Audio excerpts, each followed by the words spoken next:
They called it the craziest thing a Nebraska rancher could do before winter, building low, tight shelters out of straw pallets and tarps right in the middle of open fields where Arctic winds could strip heat so fast that newborn calves died in minutes. Ethan Cole did it anyway, ignoring the laughter, the headshakes, and every warning that he was throwing his effort and hope into a ridiculous idea amid the historic cold being forecast. The early-born calves were brought into those crude structures when the Nebraska sky turned lead gray and the wind began howling like it wanted to tear everything on the prairie apart.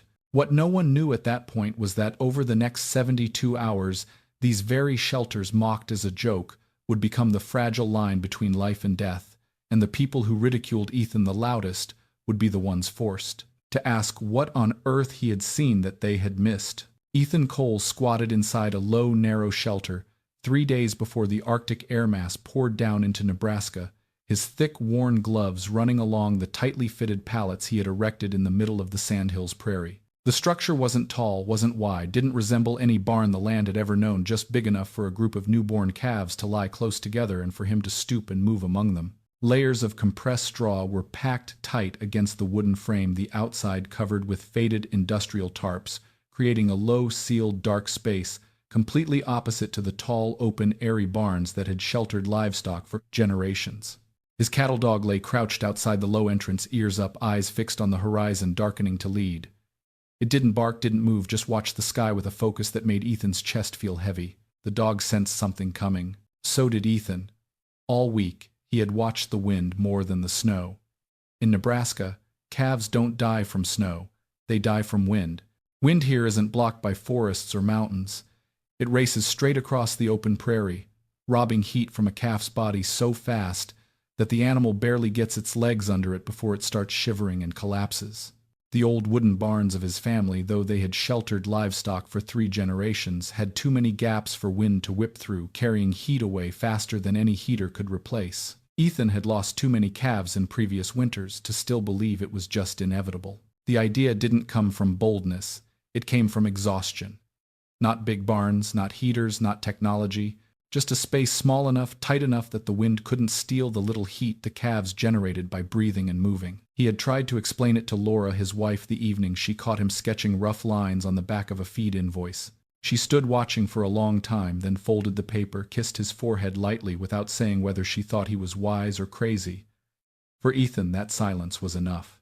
He began preparing in quiet, building each shelter in the open prairie with old pallets, compressed straw, and tarps already on the place. No one helped, no one was asked for advice. Neighboring ranches soon noticed the oddity. Pickup trucks slowed as they passed, windows rolled down, heads shook lightly. Some laughed, some smirked, called it an outrageous idea, insanity, throwing money out the window. One stopped his truck in the middle of the road, engine still running, and asked Ethan what he was building. "Shelter," Ethan answered without looking up. "For calves." The man laughed, said Nebraska. Wind would rip those things apart in one night, then drove off. By dusk, rumors had spread across the region that Ethan Cole had lost his mind. The next day, a few more trucks slowed to get a better look. An older rancher stopped, arms crossed, and said straw was good insulation, but also fuel. That one small accident and it would all burn to the ground. Ethan wiped sweat from his brow, despite the skin-cutting cold wind, and answered that there was no fire inside, only body heat. The answer made the man pause a beat, looking at Ethan as if he had just said something that didn't belong in their familiar world. When the last shelter was finished, the low, squat structure stood quiet in the vast prairie, looking fragile against the huge sky. A few ranchers watched as Ethan led each newborn calf inside their small bodies, trembling slightly on new legs, breath rising in thin wisps into the straw-scented air. A voice carried from the road that he would lose them all, and when it happened, don't come begging for help. Ethan straightened, watched the trucks turn around on frozen ground, then turned back to his work without another word. The first snowflakes began to fall, light at first, almost gentle, touching his face like cold questions.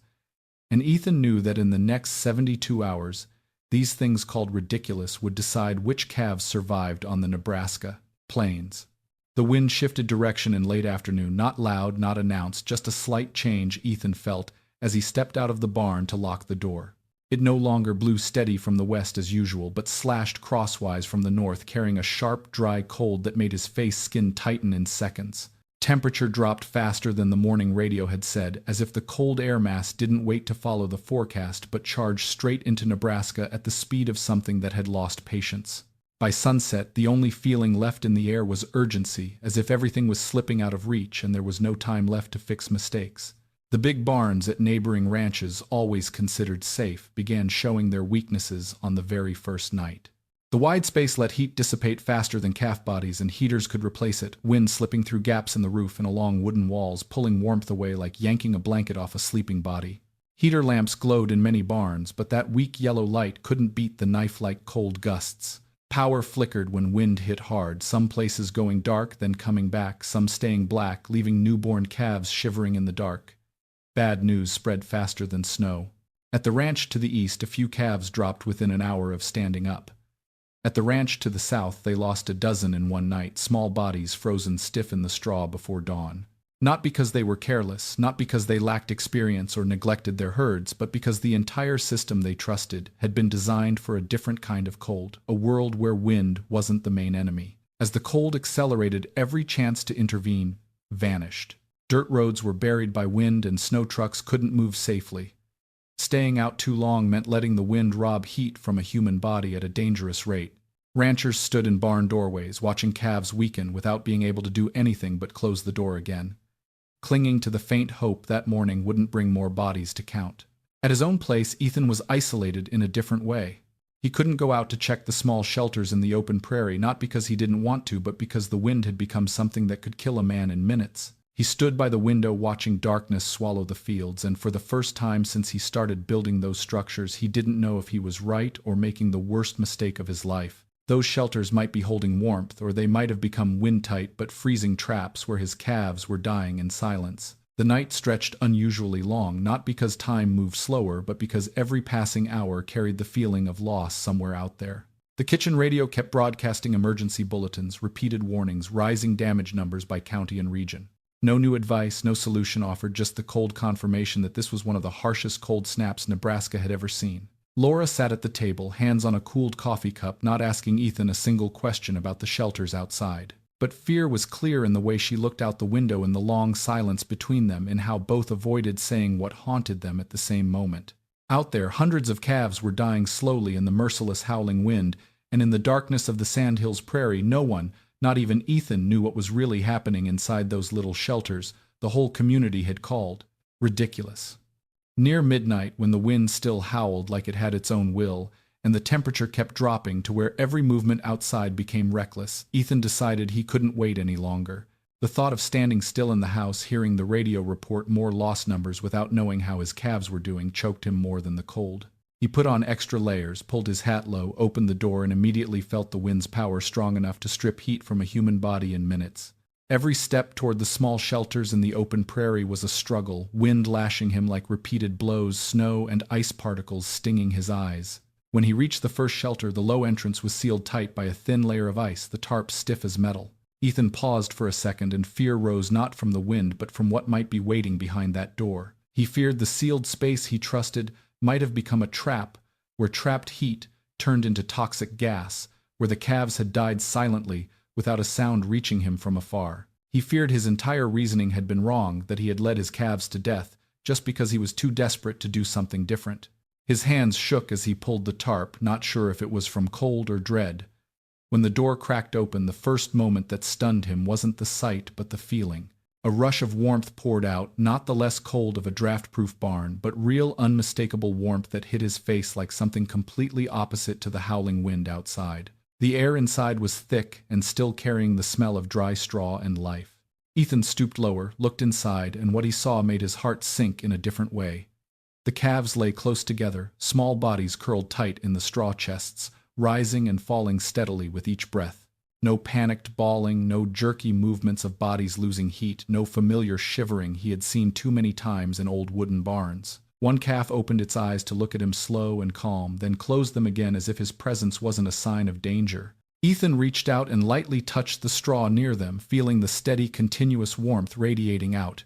He didn't cheer, didn't say a word, didn't even smile. He sat down right at the low entrance, back against the wooden frame, letting the wind whip across his shoulders, and in that moment he understood he had just crossed an invisible line. The line between a man mocked by the whole community and a man about to become the reference point for those who had too long believed there was no other choice.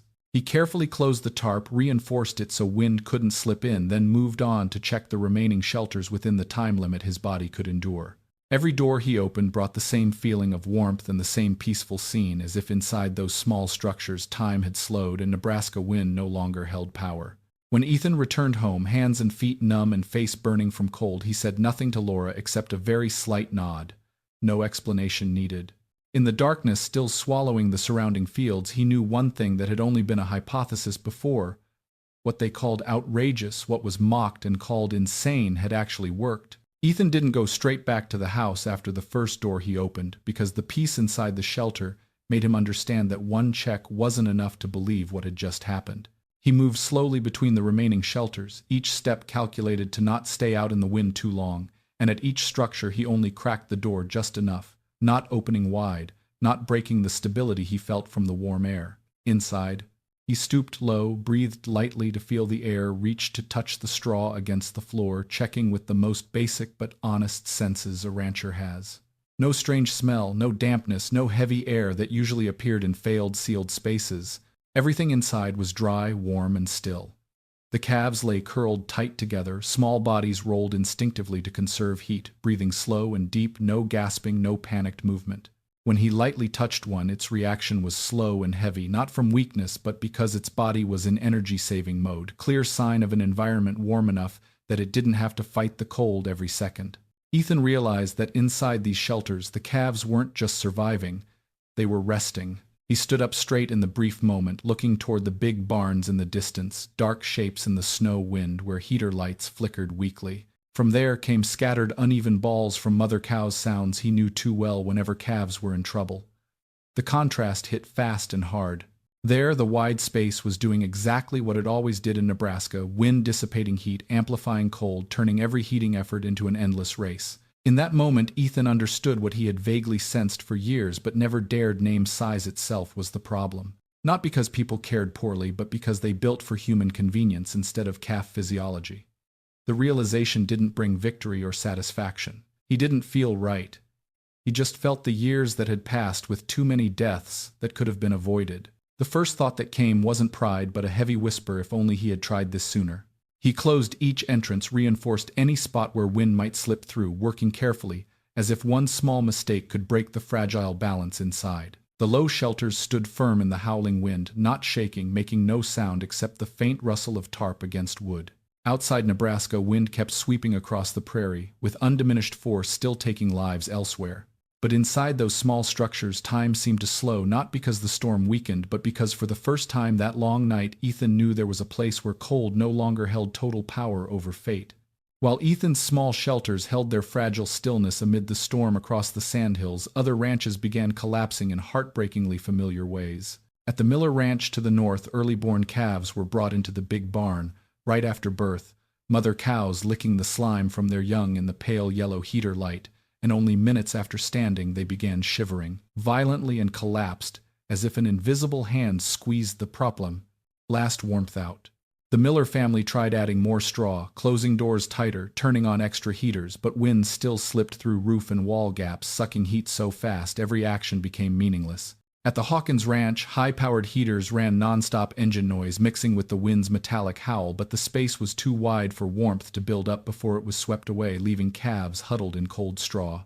Hawkins stood in the middle of the barn, hand on the back of a gasping calf, feeling heat leaving its body faster than anything he could provide. At the Donovan Ranch to the south, power flickered from the moment wind strengthened, then went out completely in the middle of the night. Heater lamps died, darkness flooded the barn with the cold, and when power returned later it was too late for some calves that had already lost the strength to fight. Those scenes played out in parallel, only a few miles apart, but cruelly alike, as if the whole region was watching the same tragedy from different angles. Not every rancher lacked experience, no one neglected their herds, and no one failed to do everything they believed in for years. But this cold left no room for habit. When wind reached a level that could kill in minutes, every intervention was cut off. Dirt roads were buried by snow and wind trucks couldn't move safely, and going outside meant putting your own life in the hands of unforgiving weather. Ranchers stood in barn doorways, gripping wooden frames, watching calves weaken without being able to do anything but close the door again, clinging to the faint hope that a few layers of wood and straw would buy a little more time. Phones started ringing in many places, and bad news spread faster than wind from ranch to ranch, person to person. No one needed to ask. Short calls, tired voices only reporting how many calves had died in the last few hours, then hanging up because there was nothing left to say. No one called Ethan to apologize for the earlier mockery. No one called to ask what he had done differently. Those calls weren't seeking explanation, just the heavy sharing of numbers rising out of control. Ethan listened to it all in silence. He didn't brag that his calves were fine, didn't offer help when things were too far gone to save, didn't try to convince anyone in the middle of the storm.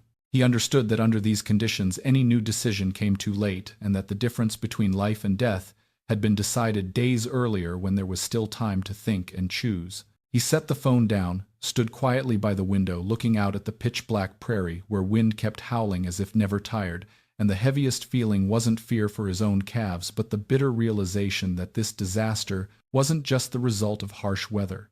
It wasn't the storm that killed the calves. It was blind certainty, the unquestioned faith in what had always been familiar, that had pushed the whole region to the edge that cold night. Ethan's phone buzzed in the dark kitchen well past midnight, when wind still battered the windows, and the radio had just finished another bulletin about widespread damage. He stared at the screen for a moment before answering, because the name belonged to the man who had laughed the loudest when he saw the low shelters in the open prairie a few days earlier.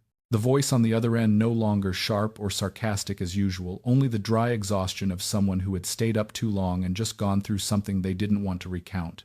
No long greeting, no familiar joke, just a short silence, then a direct, low, heavy question. What did you do differently? Ethan didn't ask how many they had lost, didn't need more details to understand the situation. He answered short, almost blunt, as if any long explanation would be a waste of precious remaining time. Wind, he said. Space. Body heat. 3 words spoken slowly, clear enough that the person on the other end couldn't misunderstand, but without any defense or pride. Then came a long silence. Ethan could imagine the man standing somewhere in a dark barn, phone to his ear, looking down at small, motionless calf bodies, facing for the first time the thought that everything he believed in hadn't stood by him that night. No apology was spoken, no direct admission, but that silence said enough. They knew they had been wrong, and the price of that wrong was too high to erase with a few words. The call ended briefly, no meeting set, no good-night wish, just leaving a heavy emptiness in Ethan's kitchen. Less than 10 minutes later, the phone buzzed again, then again. Familiar names appeared one after another. The people who had shaken their heads, called his idea crazy, believed there was no choice but the way they had always done. These calls didn't carry argument or attempts to prove who was right or wrong. They carried the raw urgency of people standing in barns that no longer held heat, and calves weakening by the minute. They asked Ethan what to do now, what they could do right in the night, if there was any way to build what he had built while the storm still howled outside. Ethan didn't lecture, didn't recount how he came up with the idea, didn't try to convince anyone to believe what they had once mocked. He said what needed saying so they could act immediately. If it wasn't too late, about blocking wind, before thinking of heat, about shrinking space instead of expanding, about letting calf body heat do the job no machine could maintain when power flickered. At each end of the line, another silence, short or long, but all carrying the same meaning. No room left for old beliefs, only time running out.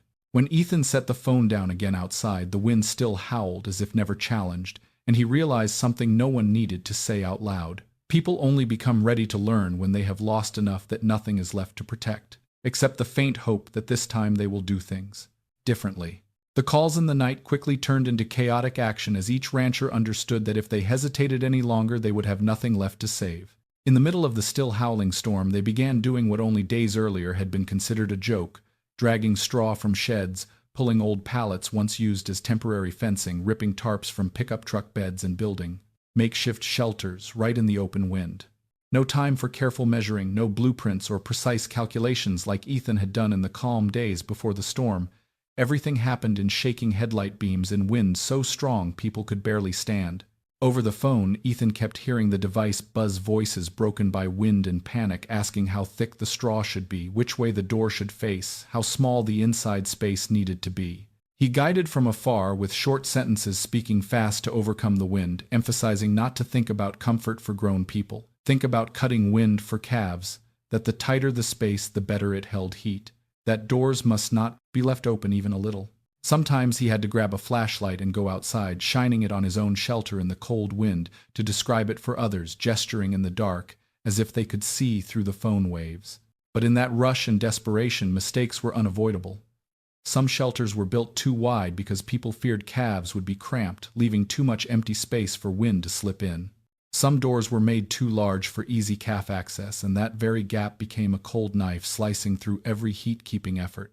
At a few ranches, even though shelters were built to his guidance, some calves still didn't make it through the night because they had already been too weak beforehand because their small bodies had lost too much heat before they could be brought into shelter. Those deaths happened even as people started doing things differently, and that harsh reality weighed heavily on everyone kneeling in straw hands, shaking from cold and exhaustion. But at the same time, something else began to appear quietly but clearly. In shelters built low enough, tight enough, where doors were properly covered and straw packed against the frame, calves no longer died in droves as before. They still shivered at first, still weak on new legs, but then breathing slowed body heat held longer, and the number surviving each hour rose in a way no one could deny. Ranchers stood watching clocks, radios, calves lying close together in straw, realizing that even if they couldn't save them all, they had saved far more than old methods allowed under the same conditions. Ethan listened to those scattered reports in silence, neither joyful nor sad, just feeling a different weight pressing on him because every surviving calf also meant the ones that died before could have been saved if this action had happened earlier. As night slowly gave way to morning, wind still hadn't let up on the Nebraska prairie, but in the minds of those struggling out there, one thing had changed irreversibly. For the first time, they understood that in the fight against brutal weather, perfection that comes too late saves no one, that ideal designs and long-held beliefs only have value when there is still time to test them, and that sometimes only early action, clumsy and full of mistakes, is strong, enough to pull a few lives back from the line between life and death. Dawn came slow and cautious, as if even the light wasn't sure whether the storm had truly retreated or not. Wind gradually eased after hours of non-stop howling, not stopping completely but pulling back, leaving a low, murky gray sky hanging over the unusually quiet Sandhills prairie. No bright sunshine, no sense of victory, just heavy stillness after a night that had taken too much. As people began stepping out of houses and barns, every footstep carried caution, as if one strong move might wake the cold that had only temporarily gone to sleep. At each ranch, they checked the damage in silence. The DIY shelters thrown up in the night, low, tight, and rough, now revealed their value in a way no one wanted to witness. Inside most of those structures, calves were alive. They lay close together in straw, tired but breathing steadily, a few trying to stand when they heard people, legs trembling but no longer panicked. In places where shelters were built right tight enough, the number of surviving calves was so high that even the people who built them stood still for a long time before believing what they saw. In contrast, in the big, tall, open barns where people had placed full faith for years, the scene was far heavier. Straw torn apart, heater lamps dead or charred black, and calf bodies lying motionless in the wide, cold spaces, silent proof that a design no longer fit this kind of cold. The comparison happened without anyone speaking because it stood clear between wide-open barn doors. At his own place, Ethan began taking stock while it was still not fully light. He moved from shelter to shelter, stooping to look inside, noting each breath, each slow movement of calves that had made it through the long night. More than 30 were still alive, that number hitting him as both real and unreal because just days earlier he had braced himself to lose most of them. A few didn't make it the earliest, born the smallest, already weak from the start, and Ethan lingered longer at those shelters, hand on cold wood, accepting that not every life could be kept, even when things were done differently. Around him at neighboring ranches, men and women stepped out of barns with the same expression, not explosive pain, not victorious joy, but a tired, empty feeling after going through the worst. No one celebrated the surviving calves because the price of the night still stood too clear in the empty spaces where calves should have been. People just leaned against fences, taking a deep breath as if for the first time in hours, daring to exhale fully. In that silence, an older rancher stood, looking at the row of low shelters in the prairie, then turned to the big barns behind him, shook his head slightly, and said quietly, loud enough for those nearby to hear, that we had been looking at it wrong for years. When morning light grew steadier and people began to emerge from the initial shock, the truth came out in a way that wasn't easy to accept. Not every shelter succeeded, and not every calf brought into those makeshift structures survived. At some ranches, shelters were thrown up too fast in the night frames, loose, straw layers not thick enough to hold steady heat for hours. Some places, out of fear of calves, suffocating left doors too wide, creating a perfect wind tunnel for cold to enter and destroy every heat-keeping effort. At other spots, shelters faced the wrong wind direction, letting the strongest gusts blast straight into the low entrance, turning refuge into a cold funnel. The calves in those shelters didn't die from lack of care or abandonment, but because the design wasn't right under brutal conditions, with no time left to fix mistakes. Ethan went to each place when called, not carrying the feeling of someone proven right, but with the cold focus of a rancher who knew one small detail could decide life or death. He didn't blame anyone for doing it wrong, didn't blame the weather as a way to avoid responsibility. He pointed out what needed to be seen, straight pointing to spaces too large inside shelters, to thin straw crushed flat to doors facing the strongest wind. His words didn't carry a lecturing tone, but felt like an honest inventory, every mistake called by its right name. Gradually, the technical lessons became so clear they couldn't be denied. Size wasn't about comfort. It was the deciding factor in heat retention. The larger the space, the easier heat escaped. Wind, not the temperature on paper, was the #1 enemy on nights like this, and any design that didn't account for it failed sooner or later. Ranchers stood listening. No one argued back because they had seen the results with their own eyes. In a short conversation by the fence, one who had mocked those low shelters earlier said what many others were thinking, voice low and hoarse after a sleepless night, that we killed calves, not because of cold but because of stubbornness, because we were too certain that what we had always done didn't need to change. No one contradicted that statement. It wasn't aimed at blaming any individual, but a collective admission of a belief that had existed too long without being questioned. When the conversation ended, the shelters once called ridiculous were no longer looked at with mocking eyes. People began measuring them, carefully stooping to check each straw layer, each gap, each wind direction, as if for the first time in years they were looking at a solution, not through prejudice but through results that stood clear on the teller's Nebraska prairie. The gathering took place that same afternoon in a large shed near the dirt road crossroads. No invitations, no speakers list, and no one called it a meeting in the formal sense. But the place had never been so crowded. Pickup trucks parked thick along both sides of the road, people spilling out the shed door, tired faces red from cold wind, all carrying the same need to understand what had just happened and what needed to be done next. No podium, no microphone, just a circle of people standing around, pallets and straw pulled in as examples. Ethan stood at the edge of the crowd, hands in his pockets clearly, with no intention of speaking. He wasn't seeking recognition, didn't feel he had the right to stand up and lecture after a night that had taken too many lives. When a few eyes began turning toward him, someone else spoke first, an older rancher who had lost the most calves in the region, but also the first to build shelters following guidance in the night. He spoke slowly, no exaggeration, recounting what happened at his ranch, pointing out the number of calves that survived in the small structures and the number that died in the big barns behind. Not to blame anyone, just to place the two realities side by side.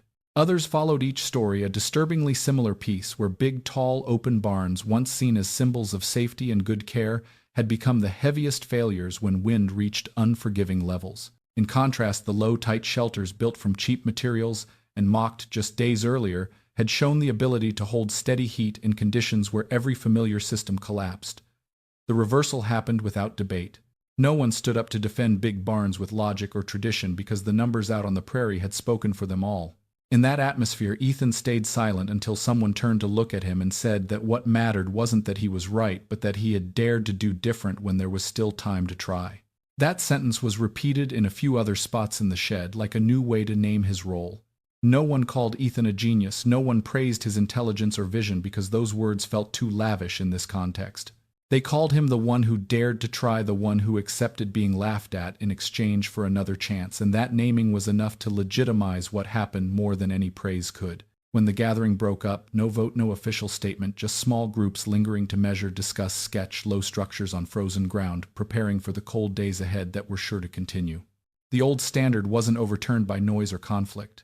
It collapsed in silence under the weight of what couldn't be denied. And when everyone left that shed, they all understood that, from that night onward, the way they looked at safety, at tradition, and at the price of not daring to change was no longer the same. Weeks after the storm had become a heavier memory than an immediate fear, the clearest traces of change weren't on news reports or in big meetings, but lay quietly across the Sandhills prairie. Low, tight shelters built of straw pallets and tarps began appearing at most ranches, not all at once, not identical, but carrying the same principle that now needed no further explanation. They stood among the big barns like a quiet addition to a lesson paid for with too many lives. Ethan returned to his old rhythm, checking the herd each morning, repairing fences, moving straw, doing the things he had done all his life without any new role attached. He didn't speak to crowds, didn't write guides, didn't seek recognition for what he had done, because for him, the calves that lived were the only answer needed. Occasionally, someone stopped their truck by the road asking him a few short questions about wind direction or straw thickness, and Ethan answered the way he always had, brief, practical, no embellishment. In scattered conversations by fences or at feed stores, one sentence began to be repeated. No one knew who said it first, and no one claimed authorship. It was spoken as a natural conclusion, simple enough for anyone to understand and heavy enough for no one to forget. People said that sometimes what is called ridiculous isn't because it's wrong, but because it appears before the majority is ready. That sentence didn't become a slogan, wasn't hung on walls or printed on signs, but it lived in the way everyone looked at the low shelters in the prairie in the silence, whenever wind began to strengthen, and in decisions made earlier, faster, before the storm arrived. As winter continued, no one laughed at those structures once considered jokes anymore. They were no longer symbols of being different. They became a quiet reminder that in the harshest moments, what saves life is rarely what is perfect or widely approved, but often what is right early enough for someone to dare try it before all other options disappear. If you find stories like this worth reflecting on and learning from, please subscribe to the channel so you don't miss the raw lessons from life at the front lines of humans and nature. Thank you for watching. See you in the next story.